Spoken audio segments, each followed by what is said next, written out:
Welcome to Judeo-Christian Clarion's podcast Bible study on Paul. Paul under fire. The last thing we are going to look at in this study is the trials of Paul. As Paul spread the good news around the known world, he experienced the joy of fellowship as well as the bitterness of persecution.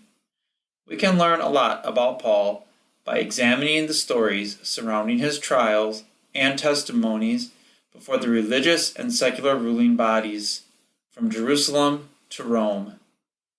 We will start in Acts 21, where Paul is going to Jerusalem.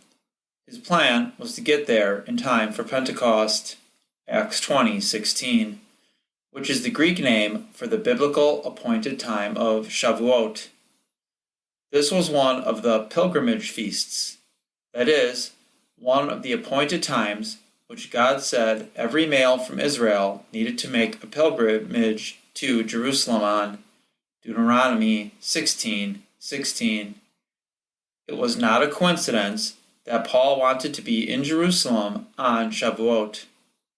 First of all, as an observant Jew, he would have felt an obligation to observe the commandment to make pilgrimage. Second of all, it would provide an opportunity to spread the message of Yeshua and the ingrafting of the Gentiles gathered to Jerusalem from all over the world. Foreshadowed in the verses leading up to his arrival at Jerusalem is the fact that Paul will be undergoing some type of persecution, such as he has not yet endured. Acts 20:22-24, 21:4, and verses 10-13. Upon arrival in Jerusalem, Paul meets with the believing community there, sharing that his mission has brought many Gentiles to belief. The next day, Paul and the rest of us went to see James, and all the elders were present. Paul greeted them and reported in detail what God had done among the Gentiles through his ministry. Acts 21:18-19. Responding to Paul's testimony about the Gentiles, the elders in Jerusalem share how God has granted them success among the Jewish people. Then they said to Paul, "You see, brother, how many thousands of Jews have believed, and all of them are zealous for the Torah." Verse 20. The word zeal implies a fiery desire for a particular cause or object. Psalm 119:139, Isaiah 37:32, and Ezekiel 38:19. One can have improper zeal when it is directed on a cause or object which is displeasing to God. But being zealous for the Torah is not presented here in Acts or anywhere else in Scripture as a negative. On the contrary, zeal for the things of God is something that we are all called to be driven by. John 2:17 and Titus 2:14. Combined with the zeal of the Jewish believers, however, are rumors which have followed Paul as he spreads the gospel to the Gentiles. They have been told about you, that you are teaching all the Jews who are among the Gentiles to forsake Moses, telling them not to circumcise their children, nor to walk according to the customs. Verse 21.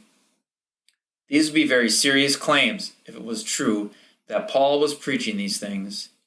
As he went around preaching to Gentiles, evidently some people had twisted his message to mean that circumcision, the Torah, and the oral customs had all been canceled and done away with. As we have seen, and will continue to discover, this was never Paul's message or his goal. According to Paul, Gentiles were not required to be circumcised or keep certain oral traditions, or by nature, some Torah commandments did not apply to the Gentiles. But this did not change the relationship between the Jewish people and the Torah. Galatians 5:3. It is easy to see how some could deliberately or unintentionally confuse Paul's words. In order to prove to everyone that these are just lies and rumors, the elders come up with a plan.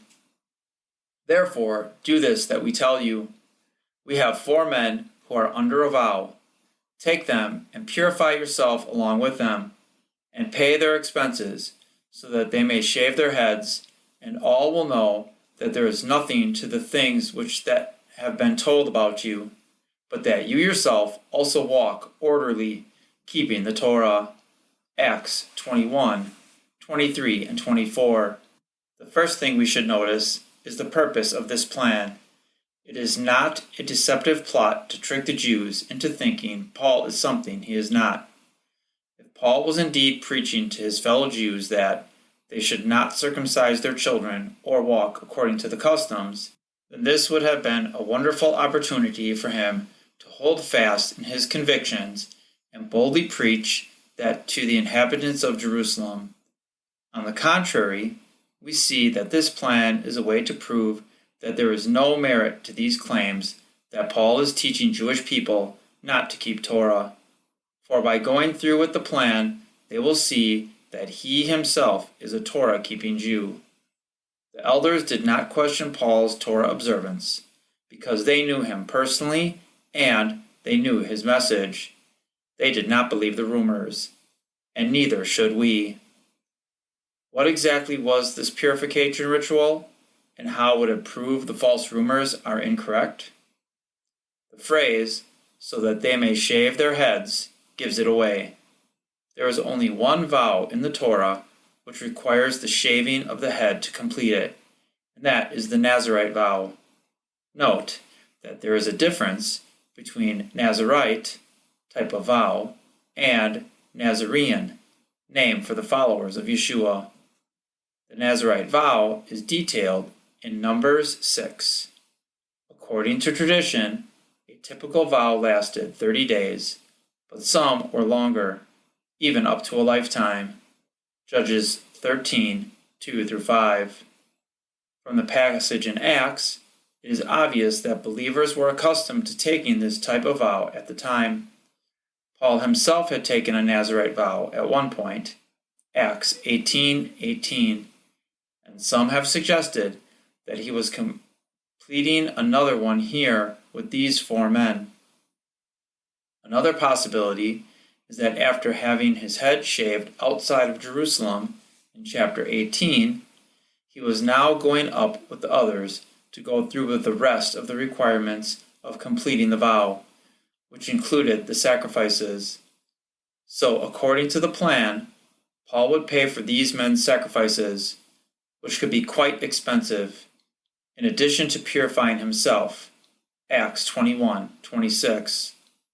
All of this would show that Paul did not believe that the Torah was done away with, but that he himself was living according to it, even going so far as to take a voluntary vow that required heightened levels of obedience. One could even say that he was zealous for the Torah. Not everyone realized this, however, and when they see him, they begin to stir up trouble. When the 7 days were almost over, the Jews from Asia, upon seeing him in the temple, began to stir up all the crowd and laid hands on him, crying out, "Men of Israel, come to our aid.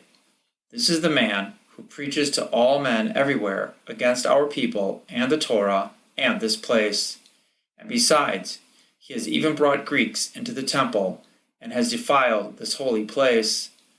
For they had previously seen Trophimus the Ephesian in the city with him, and they supposed that Paul had brought him into the temple. Acts 21:27-29. Recognizing Paul from his travels abroad, some men who had been opposed to him started a ruckus. The time of Shavuot was now at hand, and Jews from all different countries had gathered. Some who had likely heard of Paul, others perhaps not. When they hear the fervent plea of the false accusers, they act in one accord, laying hold of Paul and dragging him away. Verse 30. The plan to show that Paul did not preach to all men everywhere against our people, the Jews, and the Torah, and this place, the temple, had backfired. In fact, A new accusation is added. The false accusers had seen Paul with a Gentile earlier and assumed that he was one of the men who Paul had accompanied to the temple. Whether they actually thought this or it was just an excuse is immaterial. Because of the commotion, the Roman guards come down on the crowd as they are beating Paul, verses 31 through 36. The Romans were especially watchful around the pilgrimage festivals because of the large amounts of people, many of whom were strongly opposed to the heavy-handed Roman governments and military presence in Israel. Paul's arrest here is partially for his own safety and partially to prevent chaos from breaking out. The Romans didn't even know if he had done anything wrong at this point. Many in the crowd were not aware whether Paul had done anything wrong either, but had joined in due to a mob mentality. Paul doesn't want this uproar to continue, and I'm sure he recognized that the Romans only wanted to end the commotion as soon as possible as well. The commander permits him to speak to the crowd, and he begins to defend himself.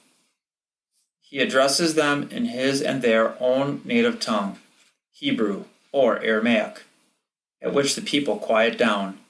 Acts 21:40 through 22:2. Perhaps the crowds had assumed that Paul was only some foreign troublemaker, but when they heard him speaking in their own language, it gives them pause so that he may speak. Beginning to address his accusers, he first asserts his credentials. I am a Jew, born in Tarsus of Cilicia, but brought up in this city, educated under Gamaliel, strictly according to the law of our fathers, being zealous for God, just as you all are today. Acts 22:3. The original goal of Paul was to show that he was not acting blasphemously, and so the first words he speaks to the crowd are meant to prove that in no uncertain terms. He then goes on to speak of how he persecuted the way, and begins to speak of his experience on the road to Damascus. He mainly keeps to the facts, except for his brief description of Ananias as a man who was devout by the standard of the Torah, and well spoken of by all the Jews who lived there. Acts 22:12. The reason he included this was again to show that neither he nor the way were teaching against our people and the Torah. He also addressed the accusations that he was speaking against the temple.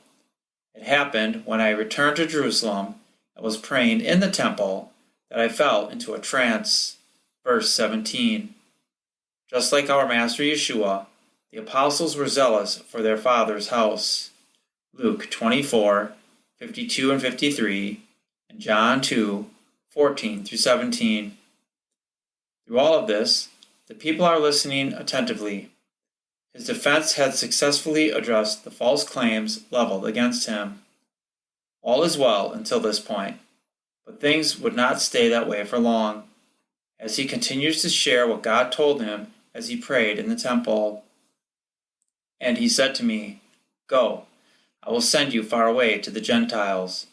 They listened to him up to this statement, and then they raised their voices and said, Away with such a fellow from the earth, for he should not be allowed to live.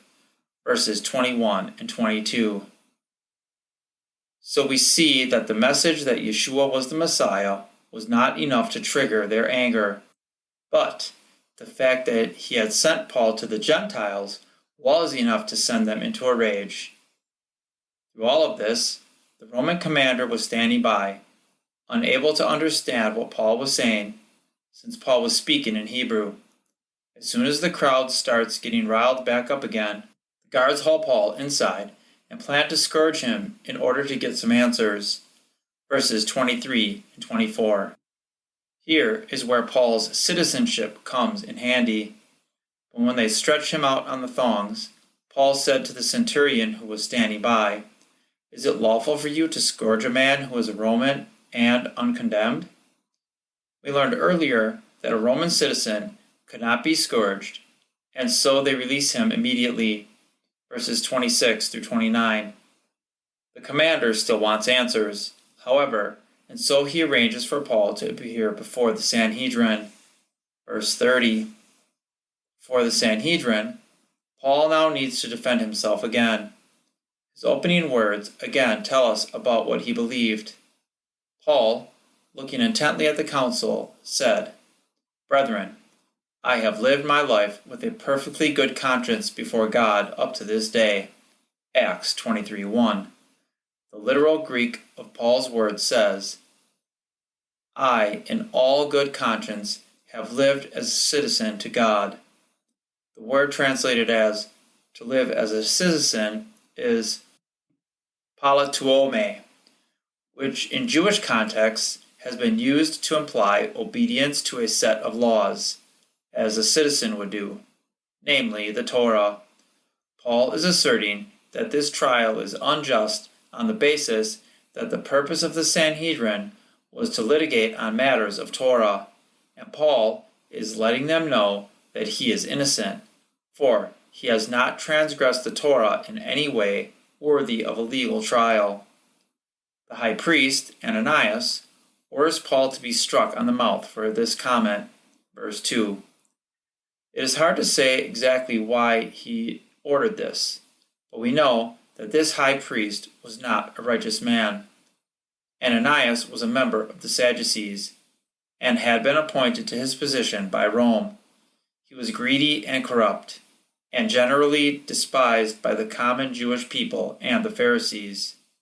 After war broke out in Israel, preceding the destruction of Jerusalem, a group of Jewish assassins killed him, although he was no longer high priest at the time. Paul knew that this punishment was against the rules which the court had bound itself by, and he chides the one who struck him. "God is going to strike you, you whitewashed wall. Do you sit to try me according to the Torah, and in violation of the Torah, order me to be struck?" Verse 3. His language is severe, and Paul has to put his foot in his mouth. But the bystanders said, "Do you revile God's high priest?" And Paul said, "I was not aware, brethren, that he was high priest. For it is written, you shall not speak evil of a ruler of your people." Verses 4 and 5. A question arises. Why didn't Paul recognize the high priest? The most widely accepted response is that the priesthood had changed since Paul was last made aware. The high priest did not wear any distinguishing clothes while seated in the council, so it is likely that he truly didn't know that he was the high priest. Another claim is that Paul had vision problems and thus couldn't see who was speaking to him. People back up this claim with verses like Galatians 4:13 through 15 and 6:11. Regardless, we can be sure that Paul would not intentionally curse the high priest, for his goal was to prove that he himself was not walking in opposition to the Torah or his brothers, the Jewish people. Realizing that he has not made a good impression, Paul needs to change the focus of the proceedings. But, perceiving that one group were Sadducees and the other Pharisees, Paul began crying out in the council, "Brethren, I am a Pharisee, a son of Pharisees. I am on trial for the hope and resurrection of the dead." Acts 23:6. Some have said that this was Paul just playing the crowd to his advantage, and that is partially true. But it is not a deceptive act. The Sanhedrin was composed of both Pharisees and Sadducees. Some of the Pharisees had likely been old peers of Paul, and he relies on them here to get out of a difficult situation. Notice that he says, "I am a Pharisee, a son of Pharisees." We discussed earlier the importance of this quote. If he was simply trying to stir up the Sanhedrin, he would not need to preface the fact that he was on trial for his belief in the resurrection with this bold claim of identity. It was the truth. Paul still considered himself a Pharisee who was on trial because of his belief in the resurrection of Yeshua and the implications it brought for the Gentiles. While a further testimony is not recorded here, some have asserted that this claim about the resurrection was part of a longer testimony that is not recorded. They point to verse 9. And there occurred a great uproar, and some of the scribes of the Pharisaic party stood up and began to argue heatedly, saying, We find nothing wrong with this man. Suppose a spirit or an angel has spoken to him. The only way they would know that an angel or spirit had spoken to him was if they had heard Paul speaking about his experience on the road to Damascus or his calling in the temple, similar to what he had spoken of in the previous chapter.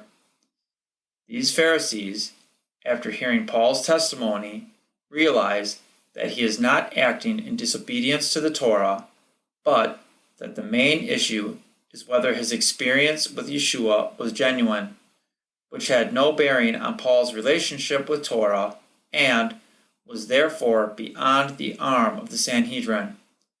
Another verse which points the idea that Paul had made a more drawn-out testimony during this council hearing is verse 11.